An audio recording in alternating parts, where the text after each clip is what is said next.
В эфире новости, в студии Кристина Якупова. Здравствуйте. В России вступили в силу новые правила отпуска для многодетных родителей. Цифровой прорыв 2021 стартовал третий сезон командного соревнования для IT-специалистов России. Страна утренней свежести. День корейской культуры проходит в Якутске. Сильный ветер прогнозируют в 12 районах Якутии завтра. Так, в Оленёкском, Мирнинском, Ленском, Сунтарском, Нюрбинском, Верхневилюйском, Вилюйском, Алекминском, Жиганском и Кобяйском районах ожидается местами порывистый северо-западный ветер до 18-23 метров в секунду. Кроме того, днем ветер до 15-20 метров в секунду и метель прогнозируют в Горном и Хангаласском районах. Правила предоставления ежегодного оплачиваемого отпуска изменились в России. Работникам, имеющим 3 и более детей в возрасте до 18 лет, отпуск теперь предоставляется по их желанию в удобное для них время до достижения младшим из детей возраста 14 лет. Ранее указанный отпуск предоставлялся работникам, имеющим 3 и более детей в возрасте до 12 лет. Напомним, что базовый отпуск, который положен большинству работников, составляет в стране 28 календарных дней. 118 избирательных участков развернуто в Якутске для досрочных выборов главы города. В том числе планируется принимать заявки в выборах на дому. Участки начнут свою работу с сегодняшнего дня. Избиратели смогут подойти и ознакомиться с информацией по каждому из кандидатов. Помимо биографических данных, они узнают об основном месте работы и доходах. Отдать же свой голос за кандидата можно 26, 27 и 28 марта. Особенность еще этих выборов заключается в том, что мы будем голосовать в течение 3 дней подряд, пятницу, субботу, воскресенье, 26, 27, 28 марта. Избирательные участки будут открыты с 8 утра до 8 вечера, поэтому все избиратели, которые не могут, например, в воскресный день подойти на участок, или по каким-то причинам не хотят этого делать именно в воскресенье, то могут подойти в субботу и в пятницу. А избирательные участки до дня голосования будут работать в режиме с 2 часов дня до 8 часов вечера. Национальной политехнической школе номер 2 города Якутска выделили землю под будущее строительство нового учебного корпуса. Участок на более 1000 квадратных метров находится на улице Ярославского. Сотрудники школы, а также родители уже провели субботник для подготовки места к строительству. Правительство выделило земельный участок 1050 квадратных метров. И с этим хочу поблагодарить нашему правительству, нашему Илдархану Айсену Сергеевичу и Министерству земельных отношений. В начальной школе у нас обучается 742 ученика. И вот поэтому мы хотим расширить территорию и здесь построить новый современный учебный корпус. Настоящее чудо реабилитации детей с ограниченными возможностями показывают специалисты Центра двигательной коррекции. Вот уже 2 года его сотрудники работают по собственной методике этнореабилитации «Атаур», главной особенностью которого является работа с биологическими ритмами больного. При этом этнореабилитация не исключает и современных методик и технологий функционального восстановления организма. Это и массаж, и лечебная физическая культура, а также нейродинамическая коррекция и тейпирование. В настоящее время создатели метода участвуют в конкурсе на получение гранта не только по работе с детьми-инвалидами, но и с теми, кто перенес COVID-19. Диагностика существенно отличается от применяемой в реабилитации диагностики. И необходимо отметить, что все диагнозы мы обязательно учитываем, которые есть у больного человека, но ориентируемся больше на возможностях ребенка или взрослого. Мы отталкиваемся, наоборот, от того, что умеет ребенок, а не учим его того, что он не умеет, да?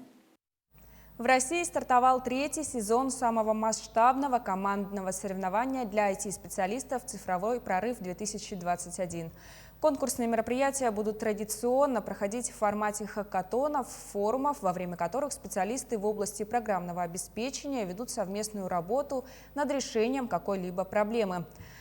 В прошлом году на платформе конкурса зарегистрировалось сотни якутян. Какой настрой и у организаторов, и участников узнаем у Максима Кардозу.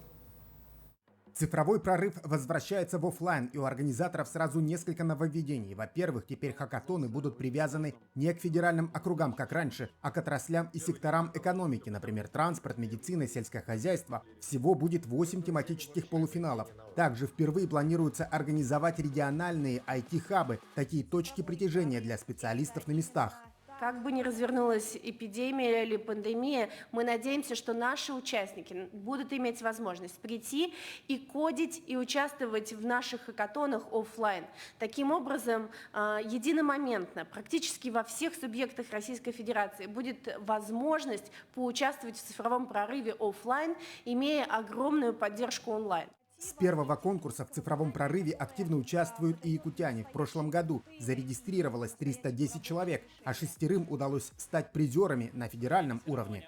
Сам же хакатон, он дает толчок к развитию. Также знакомишься с большим количеством людей.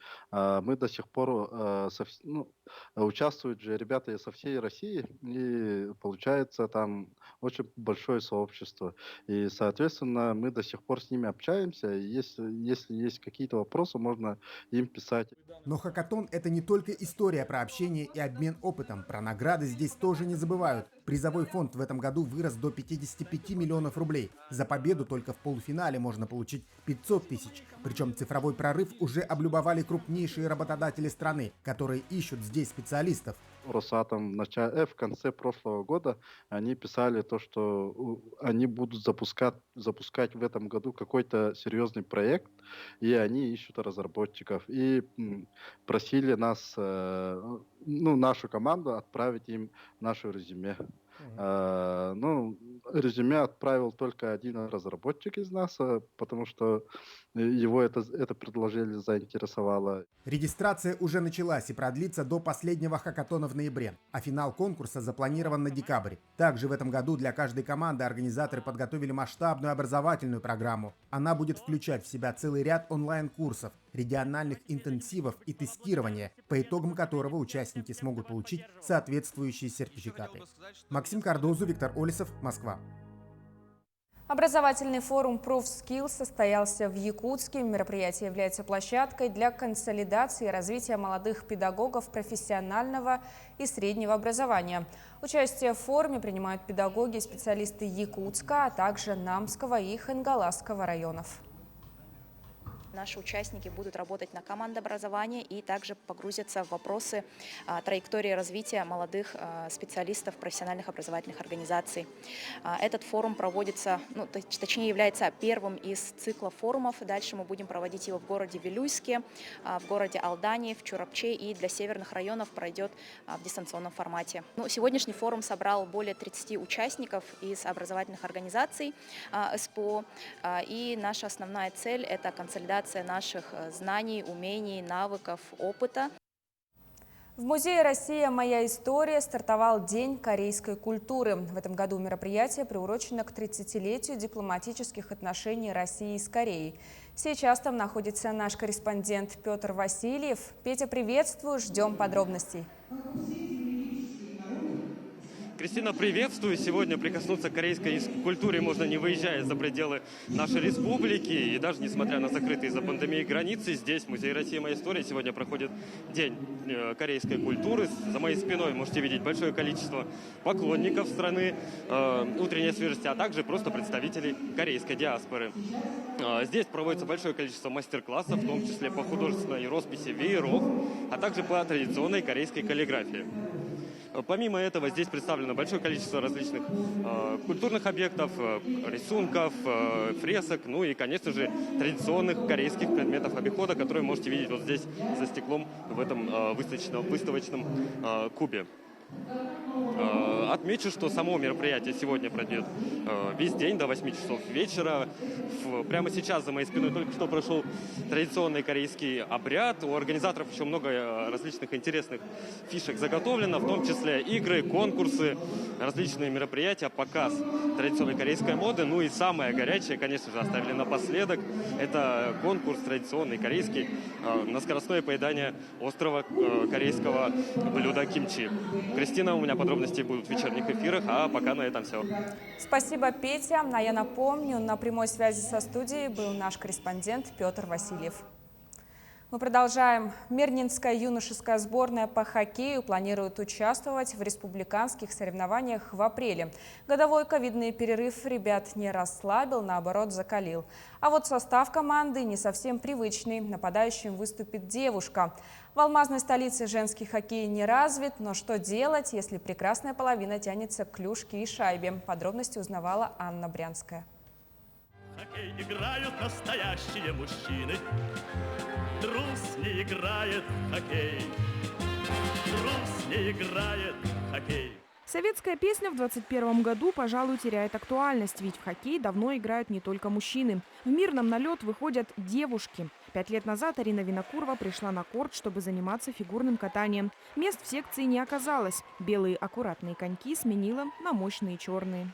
Здесь есть какой-то азарт и интересно. Также